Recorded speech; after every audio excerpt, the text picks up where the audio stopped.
క్రైస్తవులకు ఎదురయ్యే అతిపెద్ద ప్రశ్న బహుశా ఇదేనేమో.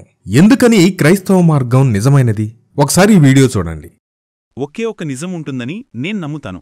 దేవుడు ఆ నిజాన్ని బైబిల్ ద్వారా ఇస్తాడని మీ వాదన. అయితే మీ నిజమే అసలైన నిజమని ఎందుకు నమ్మాలి? చాలా మంచి ప్రశ్న అడిగారు. ఎందుకంటే మేం చెప్పేది ఆలోచనతో పాటు దేవుడిచ్చిన వాక్యం ద్వారా కూడా రుజువు అవుతుంది. దేవుడు మనకు రెండింటినీ ఇచ్చాడు. ఒకటి దేవుడిచ్చిన వాక్యం అంటే లేఖనాలు, రెండు మన ఆలోచనా శక్తి. ఈ వాక్యం నిజమో కాదో మన చుట్టూ ఉన్న ప్రపంచాన్ని చూసి ఆలోచించి తెలుసుకోవచ్చు. మన క్రైస్తవ్యం ఎందుకు నిజమంటారా?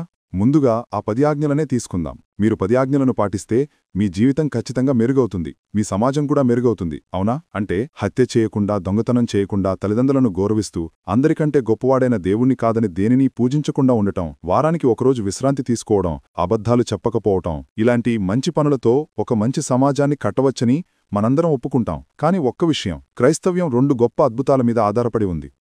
ఒకటి, సృష్టి. ప్రతిదానికి ఒక ఆరంభం ఉందని అందరూ నమ్ముతారు. ఆదియందు దేవుడు భూమిని, ఆకాశాన్ని సృష్టించాడు. రెండవది, పునరుత్థానం. చరిత్రలోనే అత్యంత గొప్పగా, స్పష్టంగా ఆధారాలున్న అద్భుతం యేసు చనిపోయి తిరిగి బ్రతకటం. అది నిజమని మేం నమ్ముతున్నాము. దేవుడు లేడనేవాళ్లు పునరుత్థానాన్ని కాదనాలంటే కొన్ని ప్రశ్నలకు జవాబు చెప్పాలి. యేసుక్రీస్తు ఎవరు? ఆయన శరీరానికి ఏమైంది? ఆయన అనుచరులందరూ ఆయన కోసం ఎందుకు ప్రాణాలు అర్పించారు? అసలు ఆ సంఘటనను చూసిన మొదటి సాక్షులందరూ ఆడవాళ్లే ఎందుకు?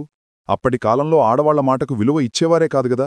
మరి ఇంతమంది ప్రత్యక్ష సాక్షులు యేసుక్రీస్తు మృతులలో నుండి లేచాడని ఎందుకు చెప్పారు? కాబట్టి ఈ బోధనంతా మీరు నమ్మాలని నేను కోరటం లేదు, కాని ఆ ఒక్క సంఘటన మీదే ఆధారపడి ఉంది. ఇది యోనా, తిమింగలం గురించో, ఎర్ర సముద్రాన్ని చీల్చడం గురించో కాదు. ఇది కేవలం సృష్టి, పునరుత్థానం గురించే. అంతే. ఆ 2 నిజమైతే బైబిల్లో ఉన్న మిగతావన్నీ కూడా నిజమే. అర్థమైందా?